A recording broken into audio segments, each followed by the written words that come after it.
안녕하세요. 3월 26일 목요일 아침마다 새로운 이성진 목사입니다.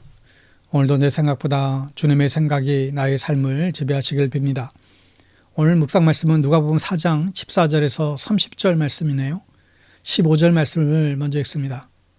친히 그 여러 회당에서 가르치심에 무사람에게 칭송을 받으시더라. 아멘.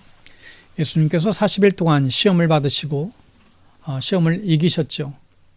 그리고 예수님께서 성령의 능력이 더하셨고 이 소문이 갈릴리에 퍼졌습니다. 예수님의 인기가 대단했지요.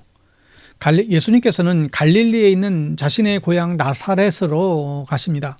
16절에 예수님께서는 자기가 자라나신 나사렛에 오셔서 늘 하시던 대로 안식일에 회당에 들어가셨다. 그는 성경을 읽으려고 일어나서 유대인들은 성전이 아니라 회당에서 모입니다. 회당에는 성경책이 있고 회당장이라는 담당자도 있어요. 좋은 납비가 지나가다 들리면 그 납비에게 설교를 부탁합니다. 예수님께서 고향에 돌아오셨을 때 예수님의 인기를 잘 알고 있었기 때문에 예수님께도 설교를 부탁했지요. 그 설교의 말씀이 이것입니다. 18절에 주님의 영이 내게 내리셨다. 주님께서 내게 기름을 부으셔서 가난한 사람들에게 기쁜 소식을 전하게 하셨다.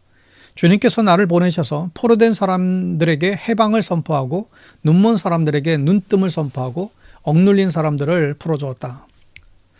바로 이사야의 말씀을 읽으셨죠. 기쁜 소식, 복음이 누구에게 전파될 것인지에 대한 말씀이셨어요. 가난한 자, 포로된 자, 눈먼 자, 억눌린 자. 공통점이 무엇이죠? 약한 사람들이에요. 힘없고 돈 없는 사람들이죠.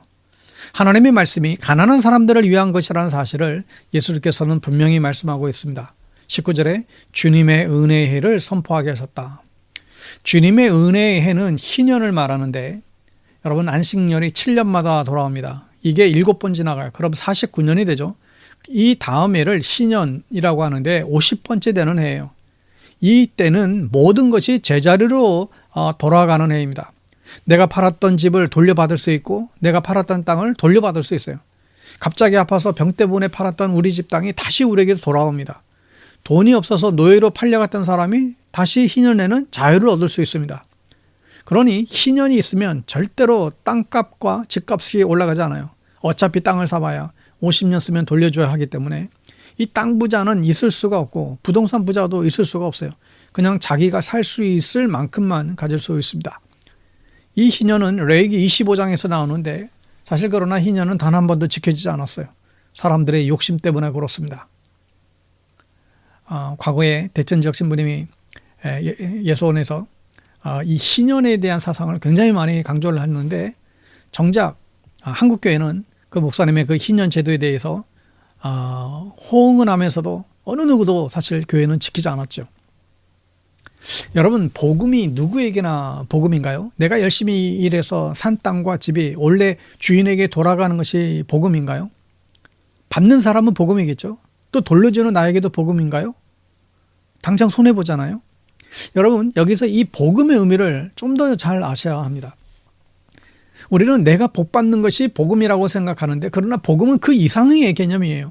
내가 손해볼 수도 있는 것이 복음입니다. 복음은 내 욕심을 내려놓는 것이 진짜 복음이에요. 예수님의 말씀처럼 내 욕심을 내려놓을 수 있기를 축복합니다. 22절 말씀에 사람들은 모두 감탄하고 그의 입에서 나오는 그 은혜로운 말씀에 놀라서 이 사람은 요셉의 아들이 아닌가라고 말하였다. 사람들이 이 말씀에 놀랐습니다. 말씀이 너무 은혜롭기 때문이라고 하죠. 즉 이 말씀을 듣고 있던 나사렛 사람들은 가난한 자, 포로된 자, 눈먼 자, 억눌린 자였기 때문에 그래요. 여러분이 갈릴리 지역의 특징이 뭐냐면 억압과 착취의 땅이었습니다. 늘 예루살렘 사람들이 많은 세금으로 빼앗아갔어요. 예루살렘은 농사 지을 수가 없습니다. 갈릴리는 농사가 잘 되는 지역이에요. 그러니 예루살렘에서는 세금을 빼앗아 가려고 하고 갈릴리에서는 늘 부당한 세금을 내지 않으려고 반란을 일으키곤 했죠. 이런 갈릴리 지역의 나사렛 사람들이 예수님의 말씀에 큰 은혜를 입은 것이죠. 그런데 걸림돌이 있었습니다. 이 사람은 요셉의 아들이 아닌가 이게 걸림돌이었어요. 아무리 좋은 말씀을 전해도 목수째 저 요셉의 아들밖에 되지 않는다는 것이었습니다. 당시의 유대인들은 늘 자기 아버지의 이름을 가지고 다닙니다. 사람을 소개할 때도 아무개의 아들이라고 설명을 해요. 그러니까 요셉의 아들이라서 이 말씀이 참 은혜롭고 귀한 말씀인지 못 믿겠다는 것이죠. 정말 좋은 말씀인데 뭐 요셉의 아들이 뭐 대단하겠냐 하는 것입니다.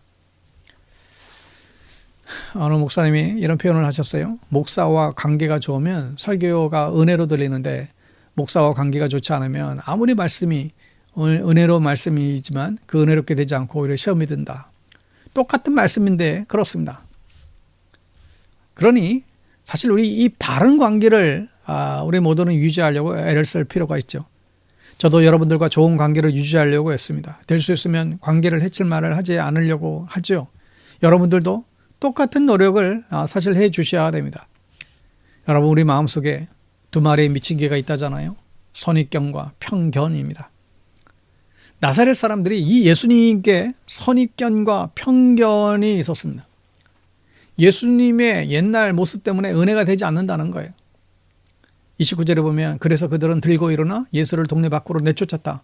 그들의 동네가 산 위에 있었으므로 그들은 예수를 산벼랑까지 끌고 가서 거기에서 밀쳐 떨어뜨리려고 하였다.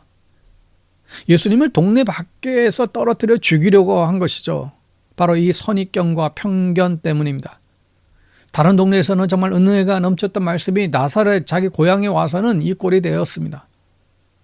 사랑하는 여러분, 사람에 대한 편견, 선입견을 내려놓으십시오. 말씀에 대한 편견도 있어요. 내가 아는 말씀이라는 편견이 사실 새로 받을 은혜를 가로막고는 합니다.